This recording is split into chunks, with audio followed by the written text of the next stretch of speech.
Friday's here. Hello and welcome to The Pulse. We're coming to you live from our studios here in Accra. Coming up this afternoon, Burkina Faso allegedly recalls its ambassador over fresh diplomatic row with Ghana. We have details as JoyNews sources hint the Ghanaian ambassador to Burkina Faso has also been summoned to answer some questions over the Wagner allegations made by President Akufo-Addo. We have details for you shortly. Also, leading member of the National Democratic Congress, Victor Smith, demands the immediate resignation of Chairman Hopeful of the NDC, Johnson Asiedu Nketia.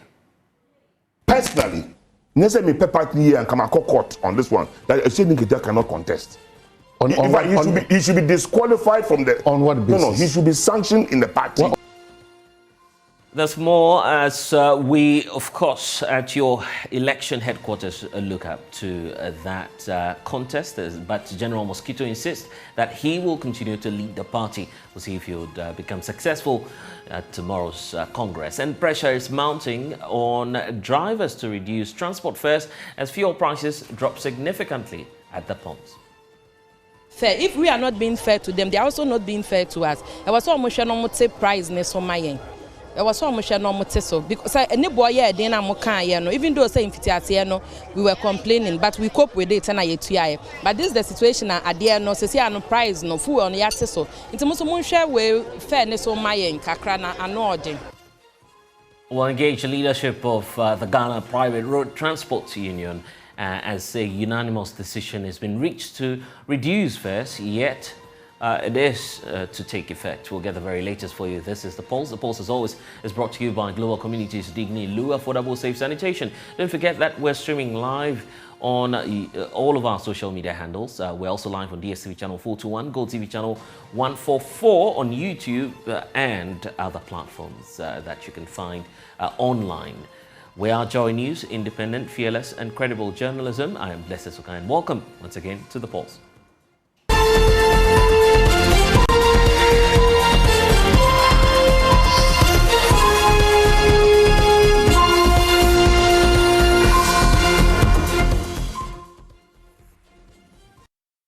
And a bit of a story we are following up for you. The Republic of Burkina Faso has reportedly recalled its ambassador to Ghana over fresh diplomatic row with the Republic of Ghana. President Akufo-Addo, as you recall, Wednesday told U.S. Secretary of State Antony Blinken that the presence of Russian mercenaries in Burkina Faso, close to Ghana's borders, continues to threaten the peace and security of the northern territories of our country.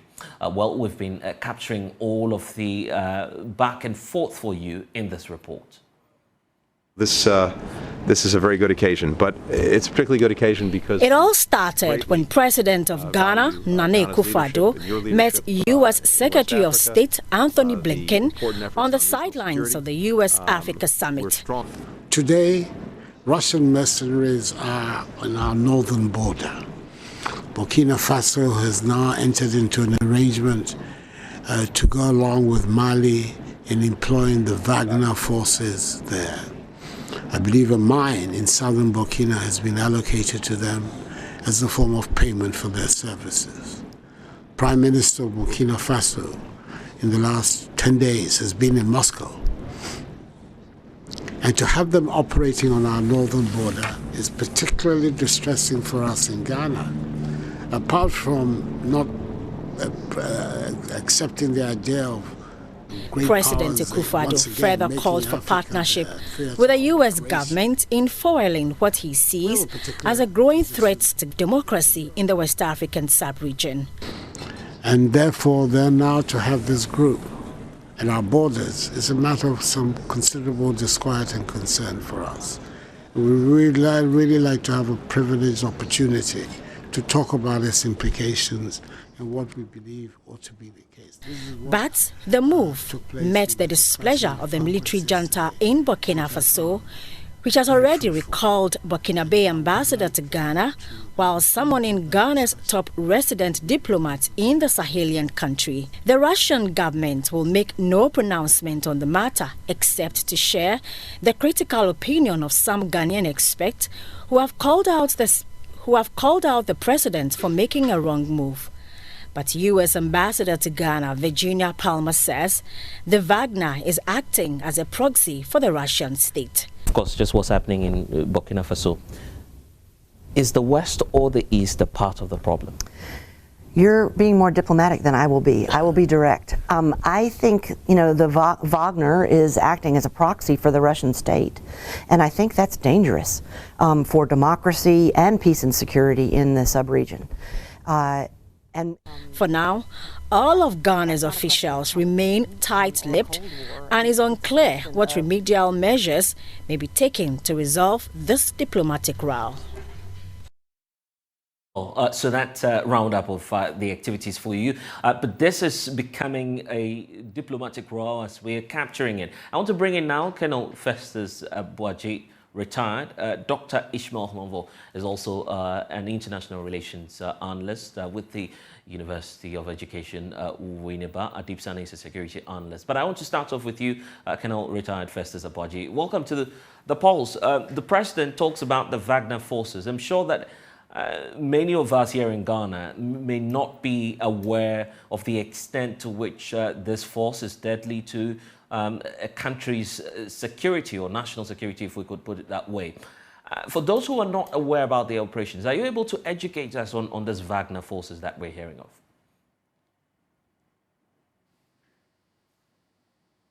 Kindly unmute for me so I can get the point you're making.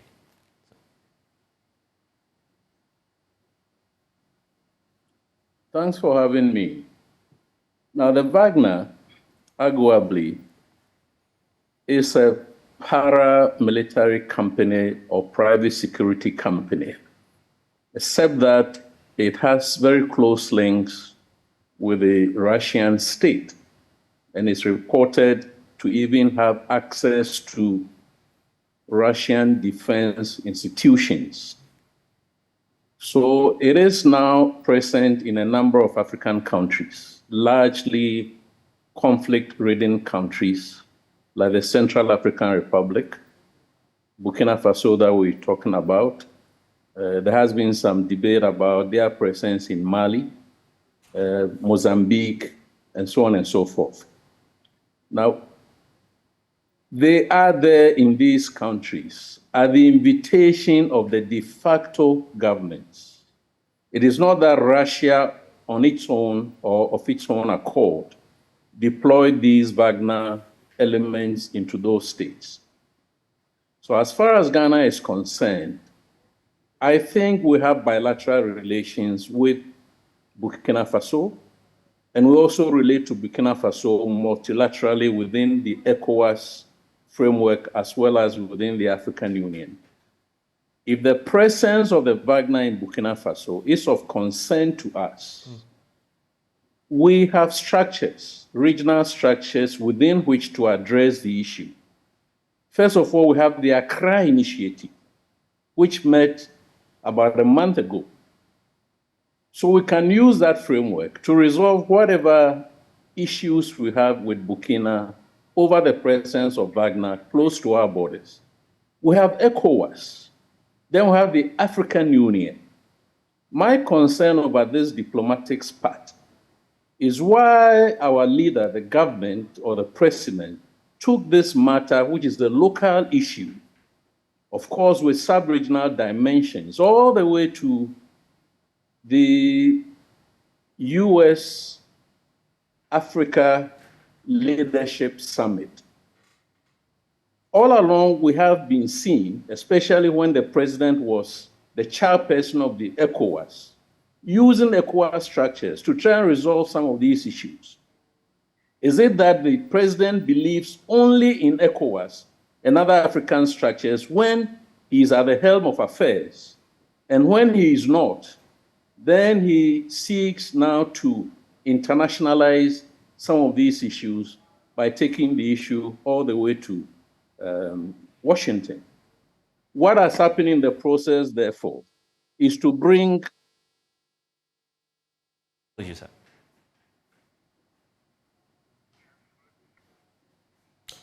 It appears that we're having some challenges connecting back to Colonel Festus Boaji, retired. We'll get to his point wrap up for you. Of course, we'll try to reconnect the lines. So apologies that we lost you briefly on the very last point you were making. Yeah. You were saying that the president chose the wrong platform, but for some, the belief is that the president was being pragmatic. The issue about the need for partnerships.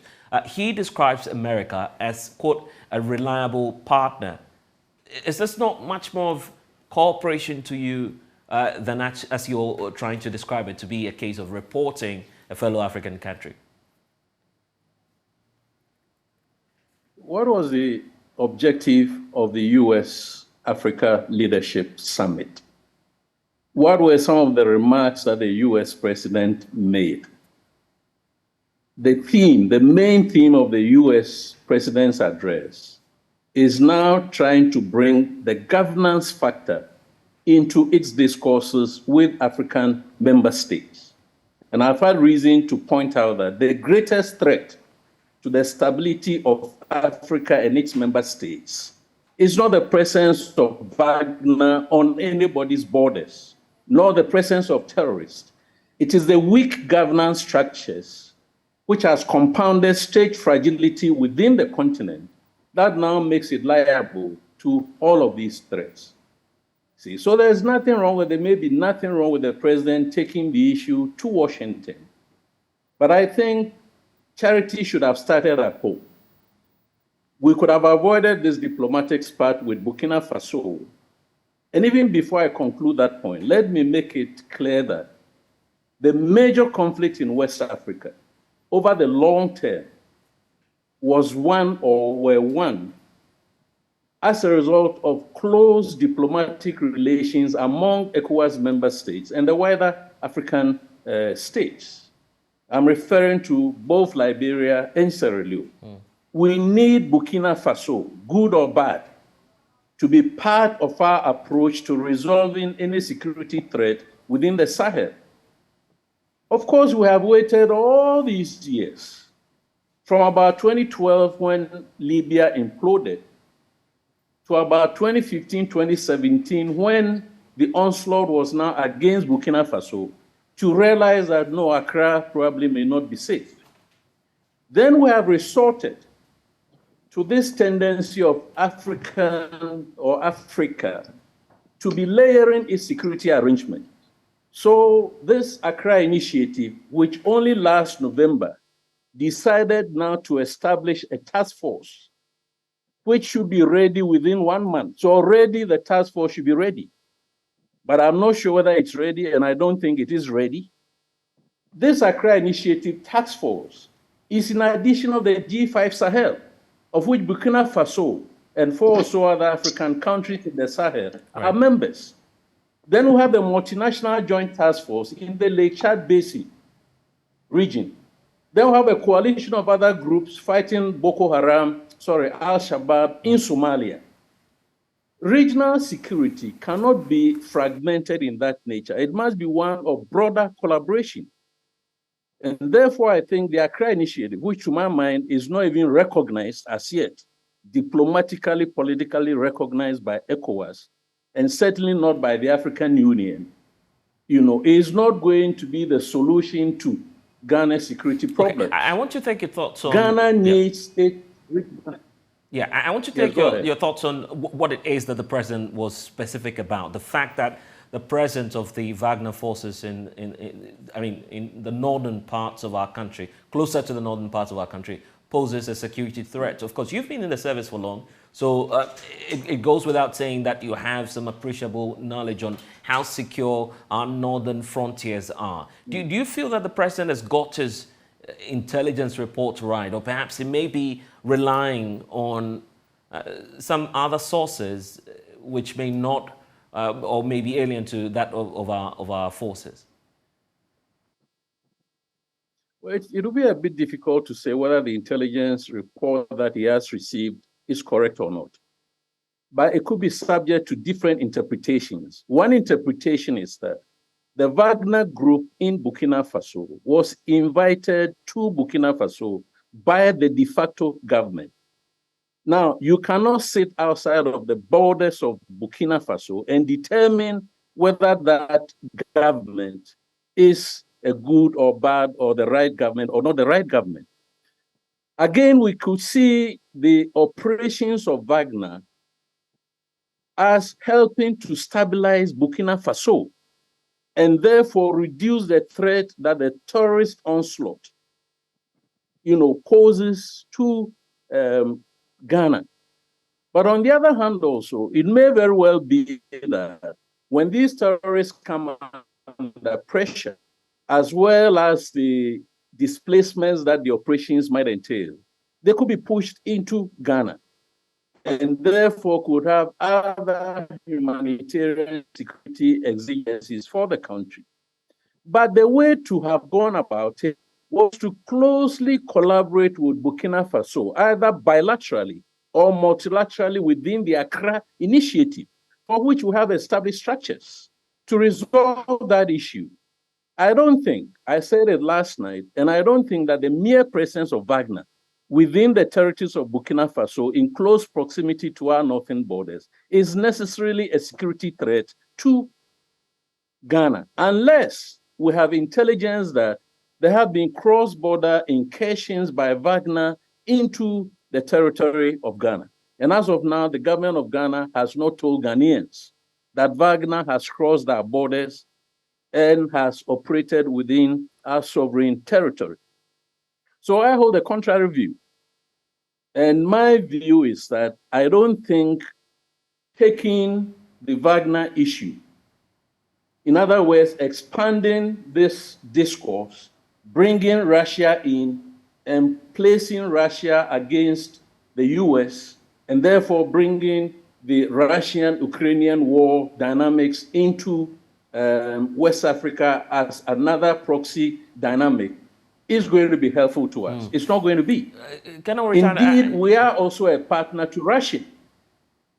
Yes, please. I was just about referring to what it is that Russia has been posting, but I just want you to hold on for us briefly. Let's also bring in Dr. Ishmael Honvo and Adib Sani. Adib Sani's post was retweeted by the Russian embassy here in Ghana. Let's hear from them briefly. I'll take your thoughts on that as well. But Dr. Ishmael Honvo, welcome to the show. The issue about Ghana's posture, non-alliance as we know it to be for some time now.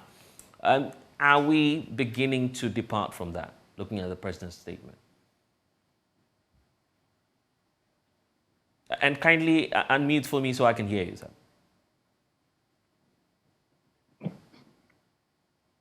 Great. Thank you very much, and good afternoon to you and your viewers. Can you hear me? Loud and clear, sir. Okay. We are not yet out of our non-aligned movement, but this particular comment of the president smacks of a kind of Cold War mentality, where you assume that anything that has to do with Russia is diametrically opposed to anything US. So for that matter, if the Russian group operates close to our borders and trying to help Burkina Faso, if it is confirmed, that means that then it automatically means that we need the assistance of the US. I think that that particular approach will not help matters, because we must be able as a region to shield ourselves from this kind of Cold War division that seems to be creeping back into the world.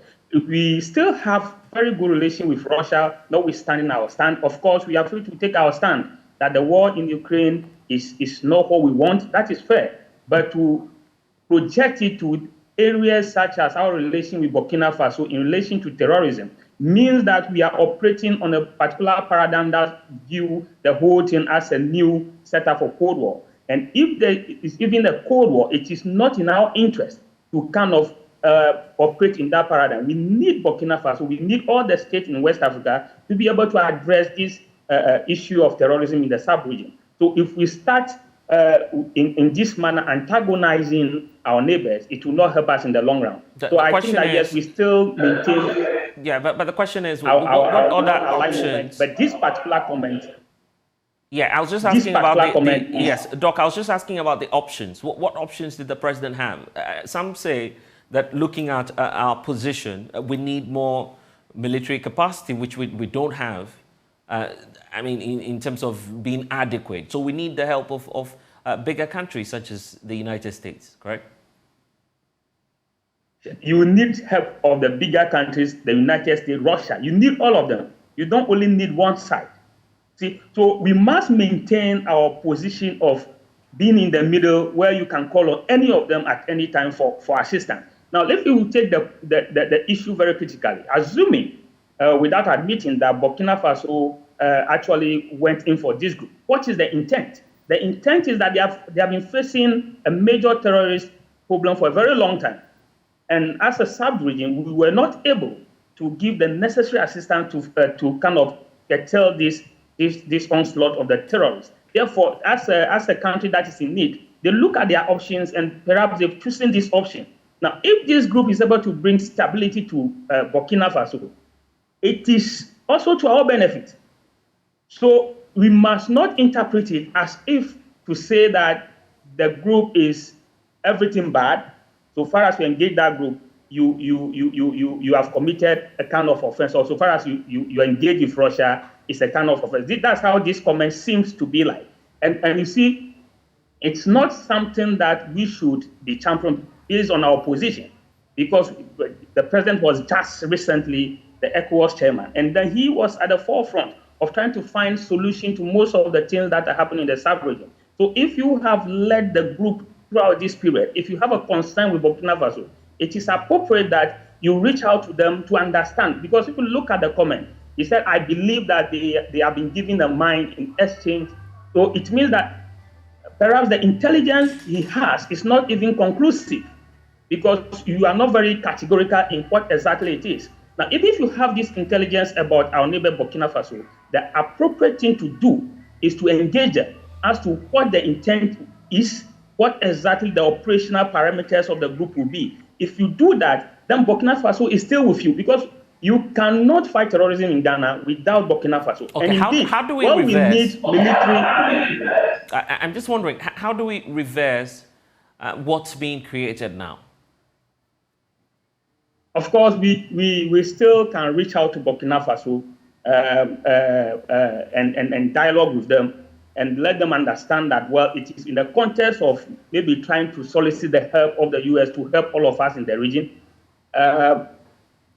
Yes, of course, we have not yet cut off diplomatic relations. So I think that we'll go through the process diplomatically, and the diplomats will come out on top of it, and then we reconcile with them. Because we need Burkina Faso to be stable, for Ghana to also be stable. Indeed, we cannot always rely on the military solution here. Many of the causes of terrorism in West Africa are known to our leaders. Indeed, governance has been a major problem. And of course, if you look at the causes, unemployment, all these problems have governmental failures to put in policies that will address the needs of the people. So therefore, if you are going to deal with terrorism, it's not only about one country's approach of another group that you should be dealing with. We must be concerned with growing unemployment, particularly among the youth, because that is one area. We must also be concerned about how we govern our borders. What is the collaboration between Ghana and Burkina Faso in terms of governing the border? Those are issues that we still need, because Ghana as a country cannot police its borders without the help of the others at the other side. So these are very important issues that we must be addressing if we need to get forward. And I'll be coming to Colonel Retired shortly on one important issue about repairing the seeming damage. But I want to bring in Adipsani first of all before we do that. Adipsani, your tweet was, or post, of course, you've put up a lengthy article. That article has been retweeted by the Russian embassy here in Ghana. The belief or the interpretation we're having is perhaps they sharing that opinion. They did same for Dr. Vladimir Enchidanso as well, who's calling out President Akufo-Addo for bringing some sort of a Cold War closer to our borders.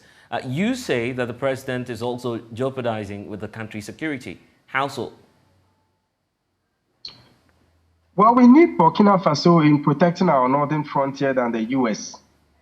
It is in Ghana's interest for Wagner to operate in Burkina Faso because the French have not been able to help In fact, the French rather made things worse. When they came in, the militants didn't control 60% of Burkina Faso. Today, they control 60% of Burkinabe territory. So you can imagine, if they decide to let loose their borders, the implications it would have on our national security. And the Burkinabe Prime Minister, when he came to Ghana, didn't mince words in saying it.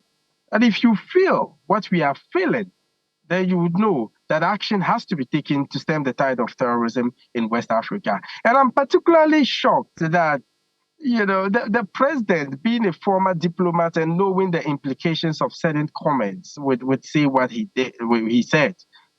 You know, as a student of diplomacy, we say that the art of diplomacy, the art of diplomacy is telling someone to go to hell. In a nice way, the person would ask you for direction to hell. That is why it is imperative that we exercise a great deal of circumspection and responsibility, you know, when making certain utterances, especially that has to do with the East-West the divide. We have no business there. I guess you're giving the benefit of the doubt to the president as being the commander-in-chief of the armed forces. Perhaps he has intelligence and has, weighed the option, sees the U.S. as a, quote, reliable partner. That's how he's referring to the U.S. Where else can we get help from? The thing is, the same president has been an advocate of African problems requiring African solutions. He's been an ECOWAS chair before. What did he do about the situation? Okay, so if we are roommates, we share secrets. One day we have issues, then the next minute you go out there telling people my secrets. You think I'll trust you again? So what he has done has broken the trust between Ghana and Burkina Faso. One, they wouldn't share intelligence with us any longer because they feel that if they give us the intelligence, we might go tell the Americans. Two, it's going to affect our ability to implement different aspects of the Accra Initiative. Just about a month ago, they invited us to the Accra International Conference Center to agree on certain modalities on the way forward. And a lot of commitment was made in that regard. So what the president did is going to return us to square one, because there will be less cooperation between Ghana and Burkina Faso, and probably, and we need to take this into consideration, probably Malians who have also been working closely with the Wagner Group. Mercenaries is no new, is no news. The Americans have dealt with mercenaries before the Blackwater, and then the president was the foreign minister then, when Blackwater was wreaking havoc in Iraq. The Turkish have their mercenaries fighting against Assad in Syria. The Egyptians have their mercenaries fighting alongside Colonel Haftar in Libya. The Emiratis, the Saudi Arabians, the British, and all that. Okay, so it is not news. I don't know why we have decided to swell ourselves by meddling in this, international geopolitical chess game. We have no business there whatsoever. And I think the president's statement in that regard is unfortunate. And we need to do a lot of work in managing the damage that has been caused already. Okay, let's be practical then. I'll start off with Colonel Retired Festus Eboji. How do we repair the damage?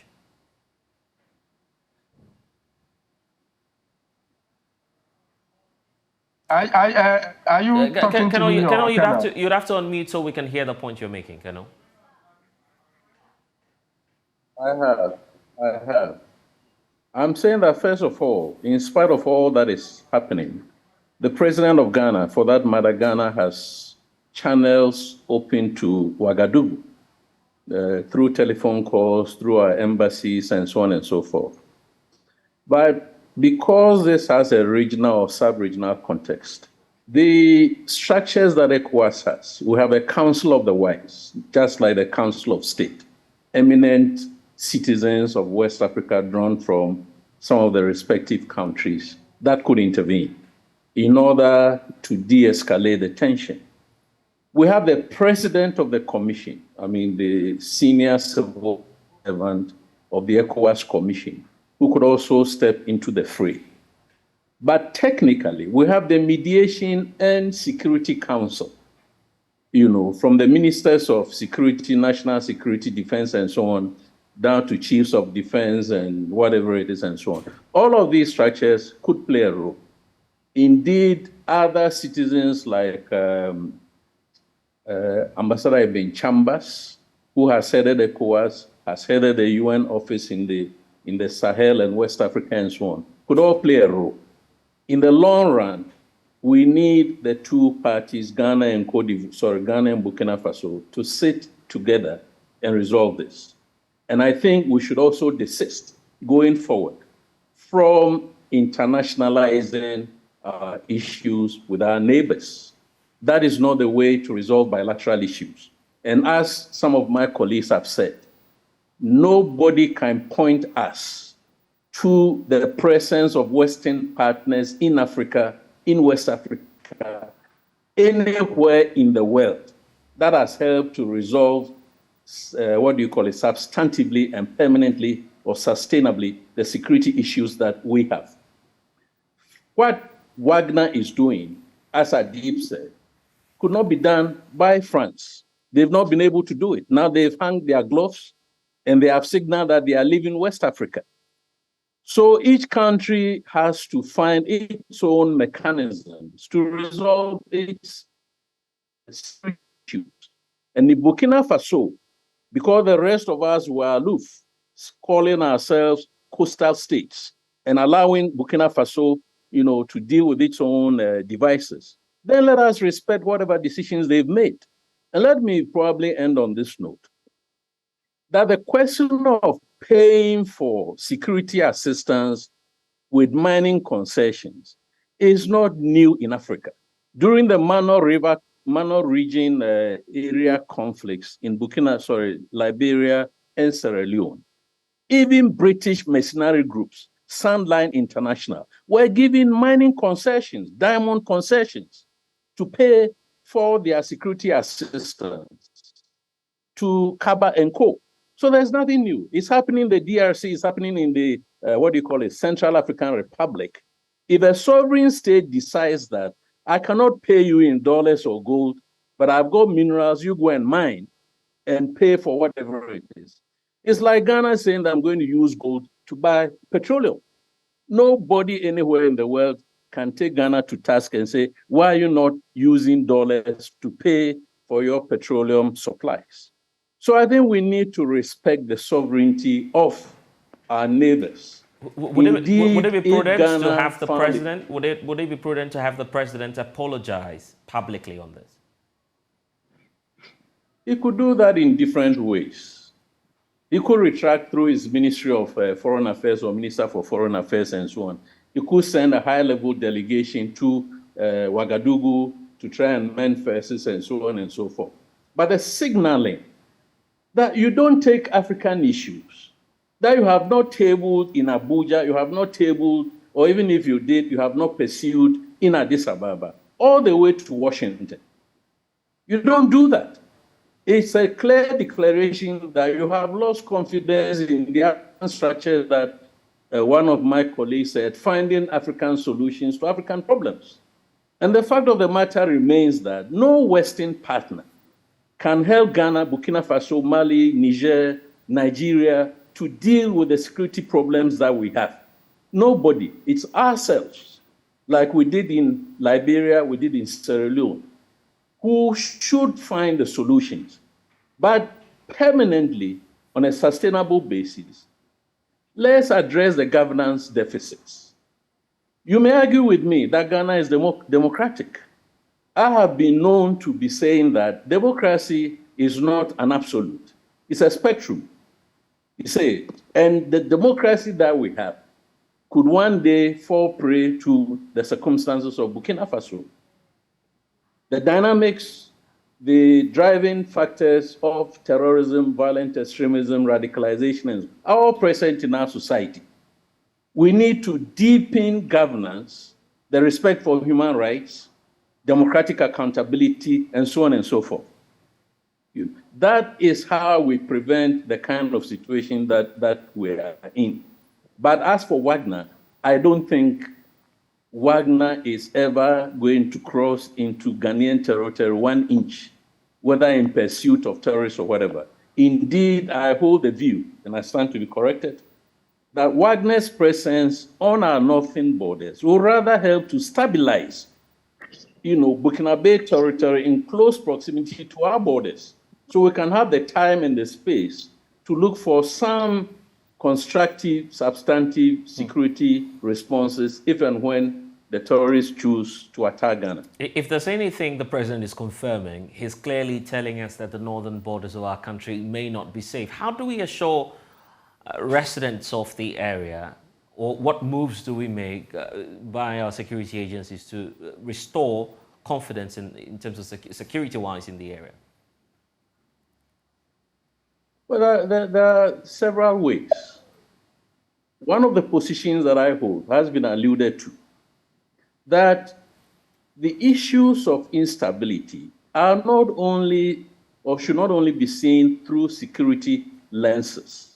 Indeed, the root causes of instability, whether in the form of violent armed conflict or whatever it is, are always developmental, are always governance, are always whatever it is. So rather than invest in this so-called Accra Initiative Task Force, let's imagine that we invested in development, formed a task force to deploy into our northern borders or other border areas and the rest of the country to offer development. And last week, at a certain forum, it was said that Benin has deployed such a mechanism or an approach and has recruited South African, whatever they are, not to be fighting terrorists, but to be digging boreholes, providing services that if and when terrorists take over your territory, they provide. So that is one of the approaches that we should adopt. Yes, let's look for the military solutions, but that should not be the long-term approach. The medium to long-term must be to develop the rest of Ghana, address the socioeconomic needs, the wide inequality gaps, and so on and so forth. And then two, to mend fences with Burkina Faso. 3, to educate Ghanaians. So we've been told that, say what you see or something like that. If you see something, the question is, if I see something, say something. Yes.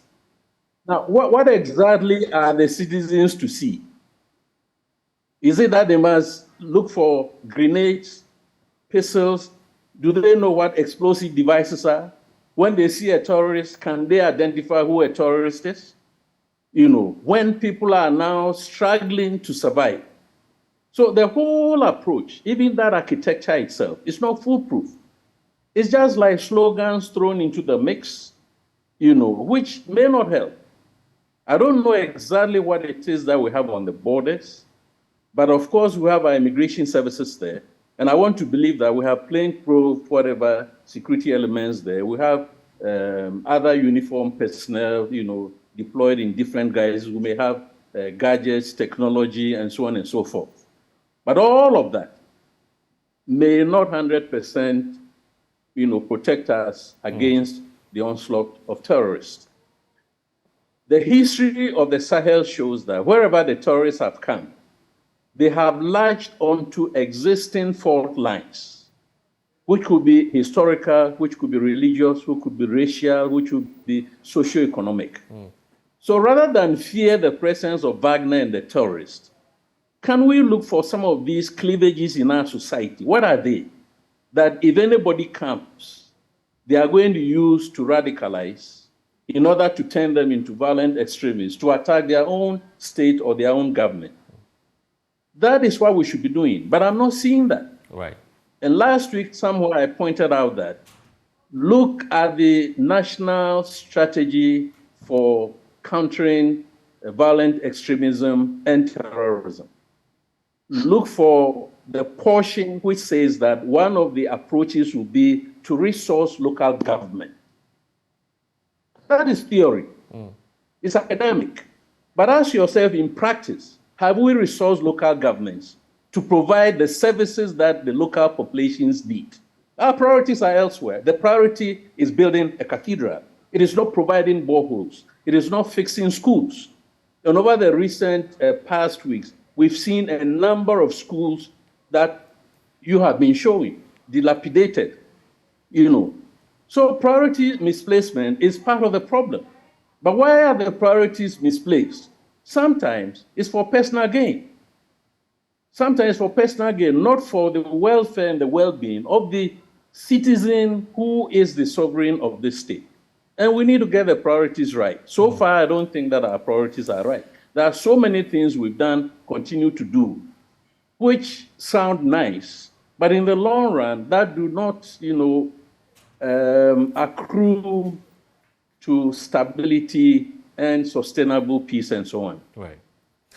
And I'm grateful that you've been able to join us, Colonel Retired Festus Thank you. Abaji. Thank you for your time. Let's wrap up with Dr. Ishmael Hovo and Adib Sani. And Doc, I just want to take your thoughts on the approach and posture of the president during the entire sessions, the various sessions that we've seen at the US-Africa Summit. He seems to be adopting a posture where he says, well, Africa must wean itself off aid and support, not necessarily support, but handouts from the West. He says, stop begging. I just want to paraphrase what is the president has been talking about. I mean, the approach of the president for you, does it really justify what we're seeing, in the various bilaterals and the high-level engagements it's been engaged in?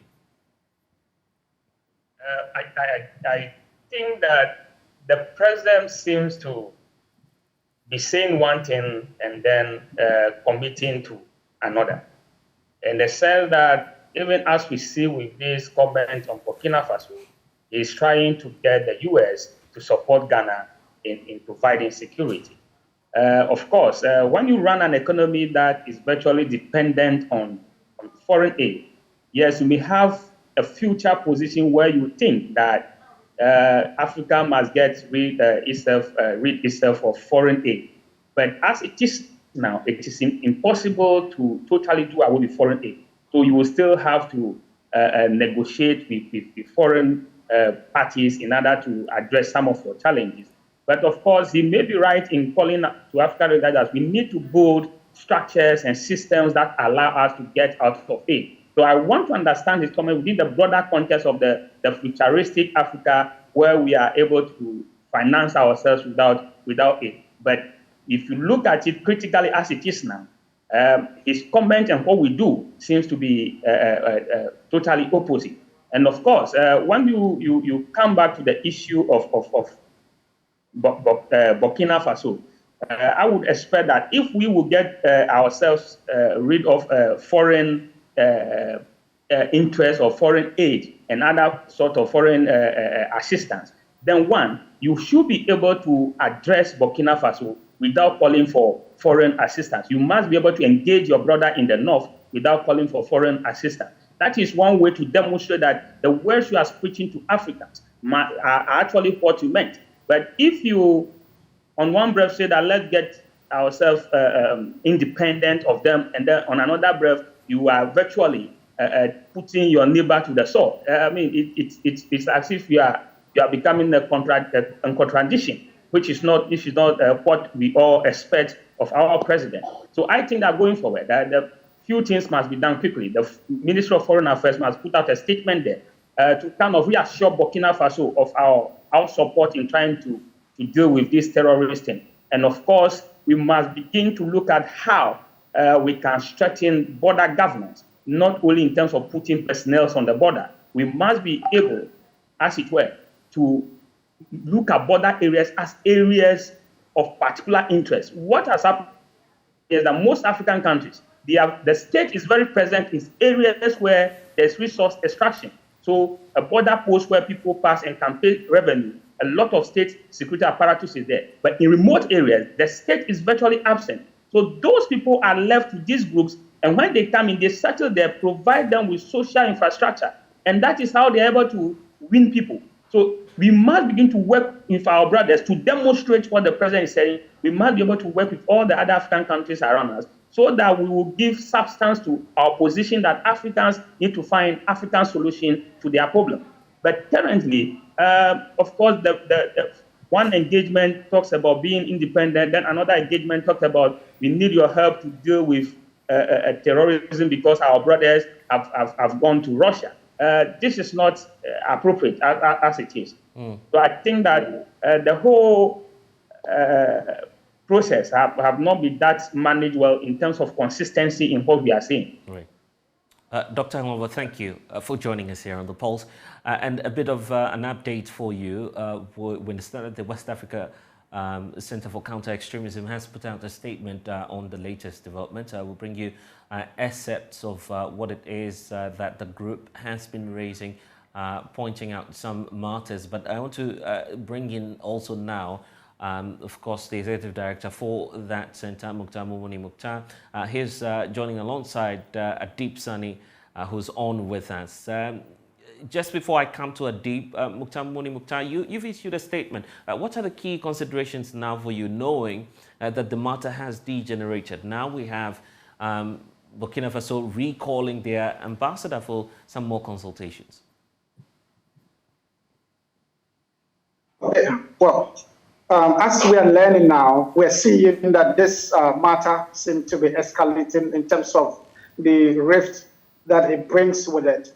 And earlier, this morning, I spoke about it to a few media houses here, and I was very, very worried in terms of what it could mean for us in terms of regional security and in terms of the cooperation we need in the region in dealing with the very serious issues that we've been confronted with in terms of violent extremism. If you look at the conversation, if you listen carefully throughout the conversation, first of all, you would see that our president raised very serious and very important, points about regional security, about governance and democracy, and the issues that are important for, for development.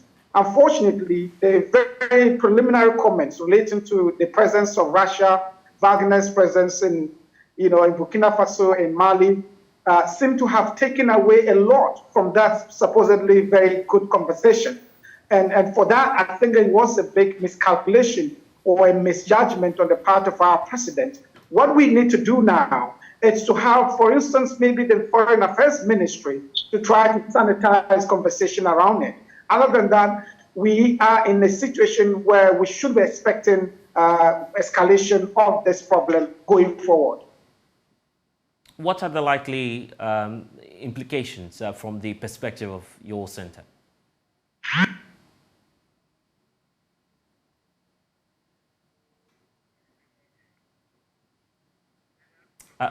When able to hear you, if you could just make that point for me again, Mukhtar Mumuni Mukhtar.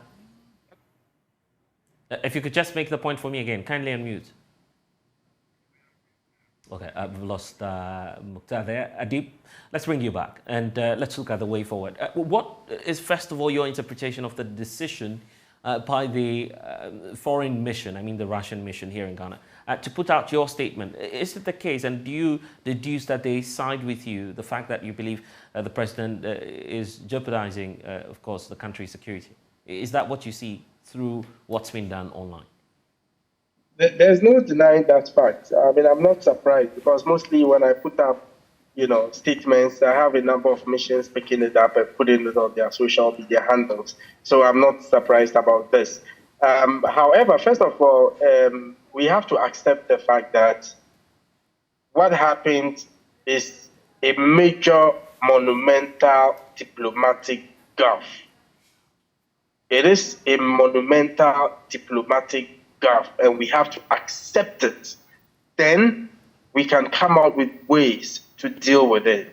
And mind you, we can never win the fight against terrorism in West Africa without Burkina Faso. It is in our interest to have Wagner operate in Burkina Faso, because for years on end, the Burkinabe military has no capacity or capability to counter the threats. Hence, you see that they are expanded by the day. And Burkina Faso, as a sovereign country, can decide to go into a defense cooperation agreement with any country, so far as it doesn't pose any security threat to any country. I couldn't have agreed with Colonel Festus Abuajibo. And it goes the other way, isn't it? When the president says, well, I want to side with the US. After all, what's wrong with that? You see, Sogah, we have for years on end, and a lot of international recognition, respect, and favor because of our posture to international politics. But immediately we start aligning with one side, then we would have problems with the other side. Okay, and fighting terrorism knows no east nor west. We need to be collective. We need to be collaborative in our approach. But if you have issues within, then you don't discuss it within and perhaps seek possible solutions and decide to go before the Foreign Affairs Minister of the United States. It's unfortunate, it's demeaning, it's disrespectful, and telling them what they already know. Are you the one to tell the Americans about Wagner? For crying out loud. It's unfortunate. I don't know who advised the president to toe this line in the first place. And I think it is important, like I indicated, for us to accept that, yes, it is a monumental diplomatic gaffe, and so the need for us to realign, so to speak, our relationship or reset our relationship with Burkina Faso. If not, and I'm saying this without mincing words, there are so many ways Burkina Faso can hurt us. We wouldn't want to go there. We need to be friends with them so collaboratively we can stem the tide of terrorism in West Africa. We met at Accra International Conference Center. We spoke a lot about the need for us to synergize our approach towards fighting terrorism, the need for countries to come together, Ghana, Burkina Faso, Mali, Ivory Coast, Togo, etc. But if there's no trust, it makes nonsense of all the efforts that has been put in to get us to where we are today. I know national security officials will not be happy about it. I know diplomatic officials will not be happy about it. But nobody dare talk. But for us within the civil society, we need to let the politicians know that, hey, what you are doing is not going to help us, but rather put us in a precarious situation. And I think it's important that immediately we dispatch a high-powered delegation to Burkina Faso to see how we can pragmatically and diplomatically reset our relationship with them. Adib Sani is a security analyst. I'm grateful for your time. Let's wrap everything up with Mukhtar Mouni. Mukhtar, let's talk about the call from Adib, the need to moving now the high delegation to Burkina Faso. How do you expect a democratic nation to engage a country that's been run by now, I mean, as we speak, by a military junta? It rarely happens. Well, of course, I mean, it may seem impossible to do that, or, I mean, impractical to do that. But in reality, it is happening. In spite of the fact that we have this kind of leadership in place in Burkina Faso, it still does not take away the fact that we need to work with them. We need to work together to realign the country in terms of putting them back on the path of democracy. We actually have our embassy there. We have staff there. We have an ambassador there who is working day in and out, in there. And so there's that kind of relationship that exists. And so, like I made a call earlier, we need to have the Minister of Foreign Affairs come in to sanitize conversation around it and chart a new path in terms of how we establish a proper and positive relationship with them. And as my brother Adib mentioned, this is a very, very serious and very delicate situation for us here in Ghana, in the sub-region, and here locally. If you've been monitoring the last 2 years, our relationship regionally in terms of security has been very, very delicate. If you look at the sanctions that were imposed on these countries that had disputes, and Ghana as ECOWAS chair, it put us in a situation where we were viewed as a country that was used by France and other Western partners to get back at this, Francophone West African countries. And for us to go do this in Washington, D.C., it further erodes the trust that we need to build with our neighbors. And so there is every indication that, all is not well, and we need to do something very seriously about it now. And all is not lost. We still have that level of engagement that can still work at the level of foreign affairs and our military leaders, regional, security leaders between the two countries. I'm grateful. Mukhtar Mumuni Mukhtar, Executive Director for the West Africa Center for Counter-Extremism. You're still with us here on The Pulse. When we return, we'll talk about the internal race of the National Democratic Congress. It's hitting up. We'll tell you more.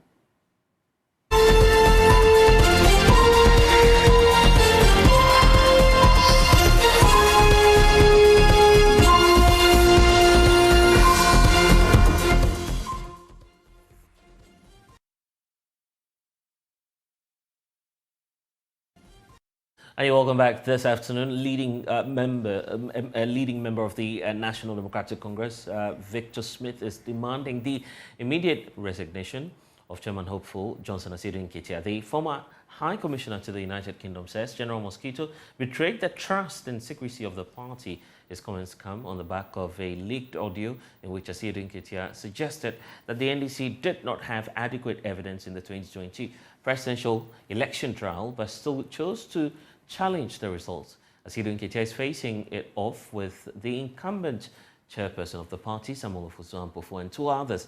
But Victor Smith says the comment makes him unfit to lead the NDC.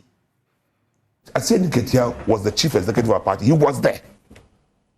Now say, we need penny for, and the papers need because John apologize for your frivolous petition. Exactly. Yeah. You are indicting a former president who was our flag bearer at the time. Why must you even go to the contest? Personally, Nese me pepatni and Kamako court on this one that Nketia cannot contest. He should be disqualified from the. On what basis? No, he should be sanctioned in the party. On what basis? No, so what kind of credit, you know? No kind of credit.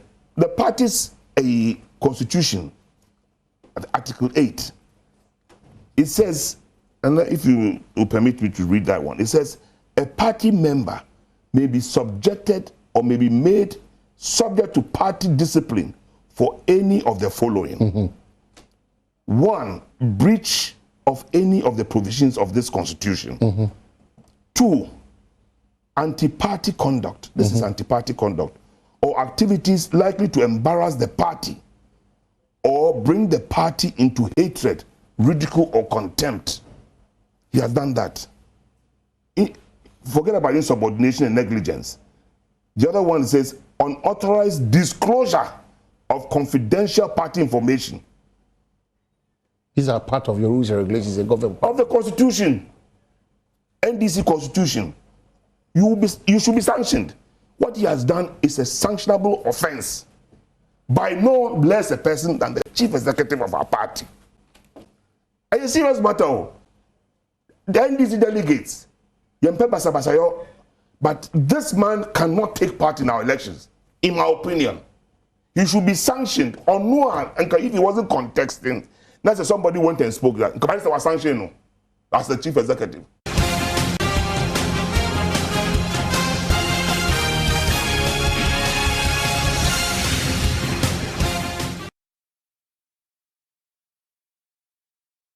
And we are your election headquarters. In less than 24 hours, the much anticipated NDC's National Delegates Congress will be underway at the Accra Sports Stadium. National Communications Officer of the party, Sami Jemfi, is assuring all stakeholders and participants of their safety of the upcoming Congress. This assurance follows chaos and assaults that characterized last weekend's National Youth and Women's Congress at Winneba.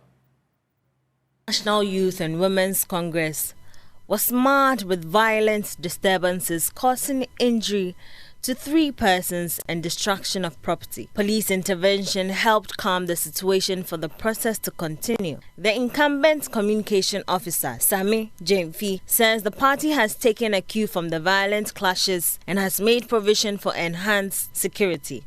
Adequate security measures have been put in place.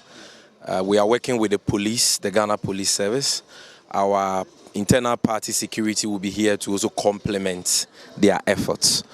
We've learned useful lessons from what happened in Cape Coast, and we can assure our rank and file and the general public that we will not have any such occurrence here on Saturday. So be rest assured that security will not be a problem at all. He also insists the NDC party is united despite the name-calling and counter-accusation among competing candidates, especially for the chairmanship slot. The NDC is not doomed. The NDC is in fact getting stronger and stronger and stronger. In every contest, there's a possibility of some acrimony and disagreements. But once the contest is over, we've always demonstrated that we are one big family. We love ourselves, and we have a common goal, and that common goal is our common focus. And so you can be rest assured that after all is said and done, after newly executives are elected and sworn in, we will unite, come together as one, and work for the progress of the National Democratic Congress. A total of about 9,000 delegates are expected to participate in the NDC's Congress come Saturday. A report by Prince Owusu Ansah read to you. Okay, then let's take you to Parliament, because some MPs have been reacting to the latest developments within the National Democratic Congress as we look at the weekend's electoral exercise. Kwekwasanti, Parliamentary correspondent, is joining us via Zoom right now for more on this. And Kweku, we understand that the House, especially those on this side of the minority, have been sharing their concerns with you ahead of the exercise. So I was able to get in touch with the minority whip just before he left Parliament. That is Ahmed Ibrahim. He just left the House. And he says that he believes that the NDC is currently facing this kind of uncertainty because the NPP are supporting Ahmed Ibrahim. The NPP are supporting Ofosu Ampofo, who they think if he wins, that will, in terms of the 2024 elections, weaken the front of the NDC. So far, we haven't heard such language from the leadership of the party. And this is a key person in Parliament who says that he believes that the NDC must look at this issue very well, and that if they elect Ofosu Ampofo, this will hurt the party's chances in 2024 because the NPP, the governing New Patriotic Party, are backing Samuel Ofosu Ampofo because they see him as a weak candidate and one person that they can win over. He has also been speaking about the numbers ahead of tomorrow. The numbers in Parliament are crucial. There are 137 NDC MPs. He says that General Mosquito of Esiedungetia can count on at least 128 NDC MPs who are fully behind him. He goes as far as saying that 9 NDC MPs, only 9 of their colleagues, are supporting Ofosu Ampofo, and that they have the names and they know exactly who these persons are. There are only 9 who are in Parliament and supporting Ofosu Ampofo. And so, I mean, very controversial statements that are being said now by Ahmed Ibrahim, who is a minority whip, who says that ahead of tomorrow's crucial election, the NDC's best bet is General Mosquito Esiedungetia, who is currently the General Secretary, and that any decision to elect someone Ofosu Ampofo will be disastrous for the party's quest to wrestle power from the NPP in 2024. His statement's quite crucial, isn't it? Particularly when we've not heard from the minority leader. But in the rank of the NDC in Parliament, this is someone who's key. So have we had any reactions or contrary voices to that? So he is in terms of the rank, he's the third highest ranking NDC official in Parliament. And indeed, to just send you back a few weeks back, after General Mosquito launched his campaign, Ahmed Ibrahim, was on that platform and said that the minority were solidly and fully behind Ofosu Ampofo to back. They were solidly behind General Mosquito to win the chairmanship race. At the time, the NDC caucus in Parliament put out a statement saying that officially, as a caucus, they have not endorsed any of the candidates. But today, he's putting numbers to the kind of rhetoric he has been engaging in the past few weeks. He says that 128 NDC MPs are behind Johnson Esiedungetia, and they are supporting his bid to win the chairmanship, and they are also doing the best that they can to whip the party's base in their various constituencies ahead of that crucial vote tomorrow, and that only 9 NDC MPs are supporting Ofosu Ampofo. And so if his words are anything to go by, and the whips in Parliament are powerful in terms of how they manage the numbers. They are the ones who call MPs to come to the floor whenever there's votes, so they count votes, literally. That's what whips do. And he's saying that the Esiedungetia can count on 128 NDC MPs. Of course, he doesn't mention names. Okay. Whether or not the minority leader, the chief whip himself, and other key NDC MPs in Parliament are part of these 128. this is an election. Anything at all can happen. Has he spoken to you on the unlikely events from his side? And I'm saying this based on what he's saying. When he sees his opponent, if I could describe it that way, being the chairperson of the incumbent chair of the NDC, of Osuampofo, win the elections. What are we likely to see? Has he spoken to you on that? Indeed, that is the concern, that given the current rancor within the party, it may be difficult to bring the party together after tomorrow's crucial election. So I put it to him, in the lead up to the NPP election, John Boadu, for instance, was very confident that he was going to win the general secretary race. He lost.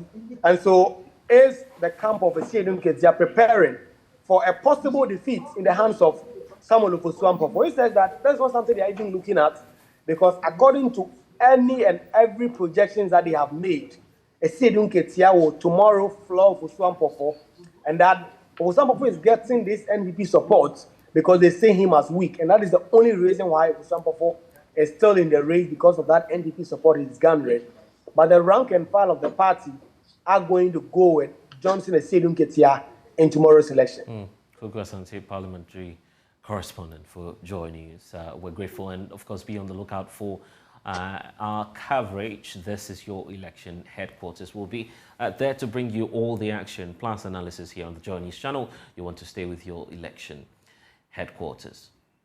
Now, pressure is mounting on drivers to reduce transport fares as fuel prices drop significantly at the pumps. Diesel is currently selling at 15 Ghana cedis, 40 pesos, whilst petrol is going for 13 Ghana cedis, 20 pesos in most of the filling stations. Director of Communications with the Ghana Private Road Transport Union, Abbas Imoro, indicates that there was some sort of a unanimous decision to reduce the fares at a meeting last night. But JoyNews checks indicate that the decisions are yet to reflect. My colleague Michael Ashale has been engaging some of the unhappy passengers. We are currently at the Odona Transport Yard here in Circle. The question here is, fuel prices have reduced significantly, selling below the 14 Ghana cedis mark, sometimes even as low as 13 Ghana cedis, 40 pesos here. We are asking the various stakeholders, the drivers and the commuters or passengers, what should happen now? Let me start with the station master here for the Kaneshi Transport Yard. Asking him, what should happen? Are they satisfied with the reduction that they've seen already? Chairman, what you want to make a cry? About your frozen? Okay.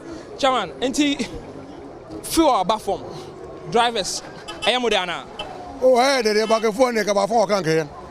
The phone, you're for quiet. You're too tight. I talk only a pass will be all beyond so. Time at 3.5. Tuesday, we got out 3.5 go at 5.5. We risk him like we got all risk him, new one, 7.5. And the government 5, 4.5.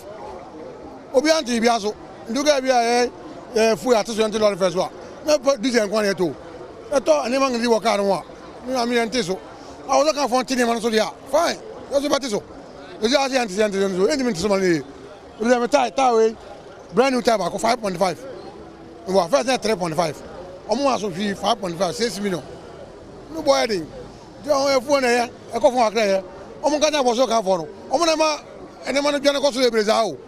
So, Osei Kwame is station master, the Medina station master for the Odona Transport Yard here.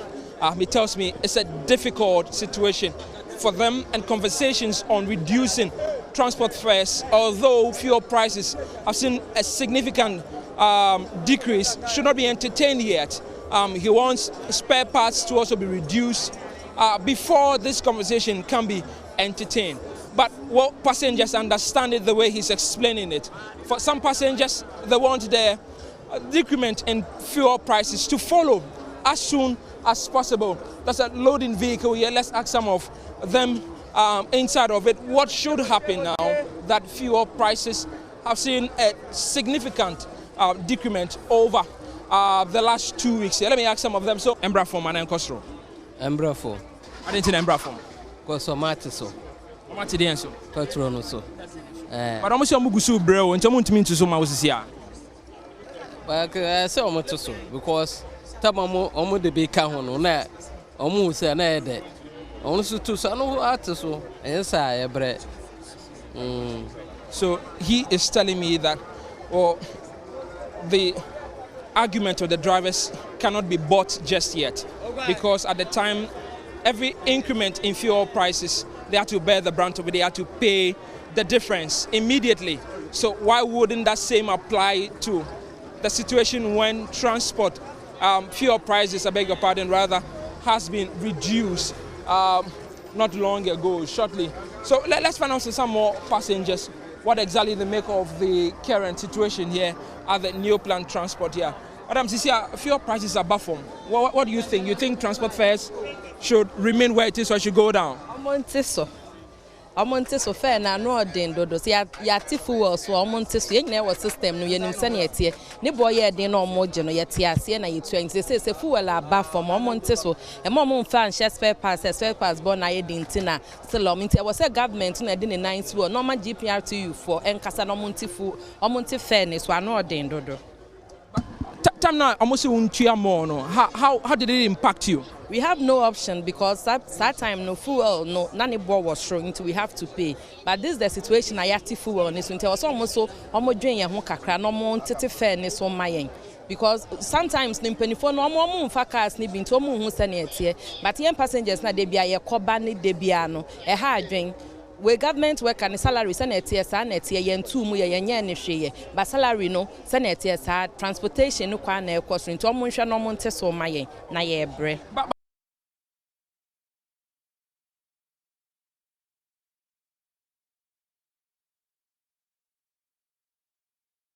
Let's get more on this. Joining us via Zoom is the General Secretary for GPRTU, Godfred Abulbiri. Thank you, sir, for your time. So you've heard some of the commuters ask you to reduce prices. We know that that decision has been taken unanimously for you to reduce your fares. But have you communicated that to your members?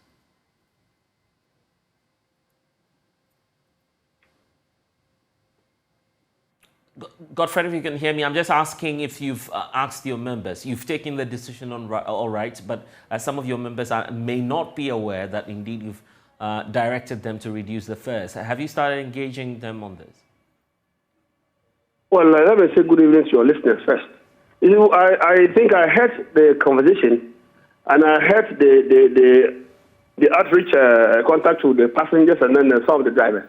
But what I think I have to say to correct the impression is that we had held a meeting first with the transport minister, and then the intention was to see whether the first person we brought the fuel from 23.49 to the 20.29, and then from there it brought it back to 18.44 and others 18.86.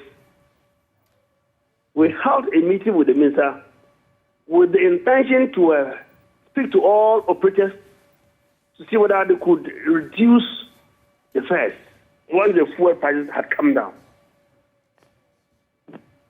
What the response which some of our communicators had said was that if the fuel prices was brought back to the 50.9 as of 29th of October, then it was the right time for us to talk about fare reduction. So that initial meeting didn't come to any consensus. So yesterday, around 4 p.m., we held a meeting with the minister and then his other members of the office there, including all the transport operators, GRCCC, and then the GPRTU. We ended at his office there around 9 p.m. The information we had there was that by this morning, that particular deadline we have marked as 15.99, fuel prices were going to be brought back to that margin. And then, unanimously, all of us then said that if that was so, then it would have been better and we had no excuse to speak against the fare reduction. But we also that until we see that this morning at the pump, then will not conclude the discussions to say, yes, fares should be reduced. But when it happens that at the morning, by the pumps, the prices per litre become the 15.9 as was said by the minister, then by Monday morning, a communique will be issued today, Friday, and by Monday morning, all operators, not only those who went for that negotiation, but including VVIP, including OA and the rest, will have to bring back our fares back by 10%. The minister was asking for a figure above that. But we had offered that we will reduce the fares by 10%.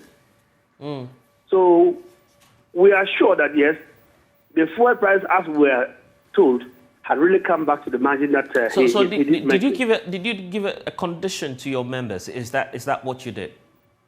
You gave we don't need to give conditions to them. Right. Once the discussions conclude on a particular figure, we only write and instruct them to do. We don't give them conditions. If we go for fair increment and we say everybody should increase their fares, do we give conditions? We tell them fuel prices have gone up. So by the negotiation, we conclude that all fares should be reviewed upwards by 10% or by 90%, and then they go to do that. When the decision now comes that fuel prices have dropped and brought down, so fares should be reviewed downwards. We don't need anybody. Just tell them by Monday morning, we will do the calculations and send to them, and all of them are supposed to comply. Okay, let me put it this way. What would you say to an average person out there who comes to ask, I mean, when will GPRTU reduce their prices? What are you going to say to such a person? When will reduce the fares and someone else what? I didn't get that clear. I was just asking, if someone walks up to you to say, when will you practically, reduce the prices, what would you say to such a person? Oh, I said, you heard me say Monday. Didn't I say Monday? I said the decision was to effect it by Monday morning. I said that. So Monday, that's... Monday morning, yes. Right. We should effect it by Monday morning. Okay. We wish you the very best. Godfred Bilberry, he's the General Secretary of the Ghana Private Road Transport Union, GPRTU, and we should be expecting reduction by Monday, as he is confirming to us. But the festive season is here. The Ghana Health Service is also embarking on its mass COVID-19 vaccination drive. Ghana is on the verge of a total breakthrough from the economic crippling pandemic after achieving its set targets of herd immunity. But with the festive season just around the corner, the service is predicting there could be a fresh wave of COVID-19 infections. Health Promotions Officer for the Ayaso North Municipal Health Directorate, Nai Fale Sakle Dagadu, will be joining us shortly via Zoom. But first, here's a report by Lava Fem's Nana Bwachi Dankwa Yadom that highlights the ongoing COVID-19 mass vaccination exercise by the Health Service and its partners, the United Nations Children Fund, UNICEF, in the Ashanti region. The fifth round of the COVID-19 vaccination exercise in all 43 districts of the Ashanti region has a target of vaccinating an estimated 165,931 people from December 14th to December 18th. The Ashanti Regional Director of Health, Dr. Emmanuel Tinkrai, at a meeting with the clergy, says the clergy have the responsibility to protect members, hence the need to get involved in the vaccination exercise. We've started what we call the National Fifth COVID-19 vaccination. And our aim is to make sure that at least we cover a lot of the gaps. Those who have not vaccinated at all, we'll give them the opportunity at least to take their first dose. Those who have had their first dose, we are encouraging them to take the second dose. The moment you take the second dose, you become fully vaccinated. And we are giving the opportunity to the clergy to inform their congregation that will be available in the churches to give the vaccination, and that they should also do the social mobilization for us. The region has achieved 48% of its targeted 70% for full vaccination. UNICEF representative Charity Nikoi also encouraged the clergy to motivate members in adhering to the necessary safety protocols. The religious leaders are our key partners wherever we go, and I'm happy that you are supporting the health system in Ashanti region. And and I believe we are going to continue this support, especially during this festive season. It is very important for us. The news that we are hearing from temperate regions says that their cases have started going up. The Ghana Health Service and UNICEF are, however, on a 5-day COVID-19 vaccination sensitization exercise. Some members of the clergy spoke to Love News. We meet our members, we shake hands with them. They come to our houses. We have counseling sessions with them. We have speaking sessions with them. We go out to those who are homebound. All these people are at risk of getting the COVID. So the likelihood of us getting the COVID is also high. We are vulnerable just like them. So every effort must be made in trying to curb the menace. As an imam, inshallah, my role is to make sure that I advocate more on this program, and then I have to also sensitize and disseminate the information I gathered here to my congregants. Reporting for JoyNews, Nana Boachi Dankwa Yadom. So I say that Christmas has come early. Guess what? The Doreen Avio show is airing on Joy Prime for next week. We need to hear all about that. And here we go. Big surprise for you, Doreen Avio. Welcome to the polls. Thank you so much. And a very impressive promo there. Of course, we've seen that there are interactions going on there. There are fun games and all of that. Tell us about the Doreen Avio show. Well, I mean, in as much as the name is Doreen Avio, which is my name, Yeah. I think I call it an experience. An experience because I believe that it's festive season and this is an opportunity for people to actually get to know that side of me. I'm mostly known on radio. I do TV as well, Yes. but this is more like of a bigger project. And there's a lot in there for everybody. It's not just for grown-ups. I mean, we have kids because we have games in there, we have sports, we have a bit of health as well. We have people sharing personal experiences. And I mean, the part that I enjoy the most, the celebrity interviews, we're not looking at their careers, but the other side of them. And and a live studio audience as well, because for us, we always want to have that feel of interaction between the audience and the people who come on the set. You were talking about the celebs. Give us some of the names that we should be looking at. Woo. Wow. I mean, there's a Jackie in there. There's Mona For Real. There's Reggie Rockstone. There's Kwame Eugene. There's Kidi. There's Kofi Jama. There's Adina. You know, it's like it's really packed. Exactly. There's a James Gardner, like Ajete Anand Sina. So, oh my goodness, like there are a lot of them. How about Doreen Avio herself? Doreen Avio is seated right there, and all she has to do is to steer the affairs of everything. And it comes with a lot of excitement. For me, it's something that I've always wanted to do, and I've always prayed to God that it happens. And this is why I say kudos to Tigon Creative Studios. Is actually the CEO is Richie Mensah. He gave me his platform, his studio, and everything to be able to put this together for me. It's such a big deal. Yeah, it is. You love this. I love the setup. Of course, we all can't wait to watch the show. But what's going to be happening on the first episode of the show? Oh, well, on the first episode, I mean, you know how it is. Usually, you see the promos and everything, and you're like, what's going to happen? You just have to make sure you're seated. That's on the 24th of December. As I said, Christmas came early, and for us, we're looking at giving you an experience on Joy Prime. So just make sure you're behind your television set. And just so you know, I will remind you every day. Yeah. It's definitely going to be the reminder on social media, on online, myjoyonline.com. It's going to be on Joy Prime. It's going to be on my socials as well. So just keep your fingers crossed and let's have a good time. Okay, let's remind our viewers of the time again and when it's starting. All right, so it's on the 24th of December and it's starting at 5 p.m. prompt. It's going to be live on Joy Prime. Yes. Doreen Avio for you, everyone. And of course, on that beautiful note, we're wrapping up the polls here on the Joy News channel. Next is Let's Talk Showbiz. And guess who you'll be watching on your screens again? Doreen Avio. Enjoy the rest of the evening. We'll see you again next week.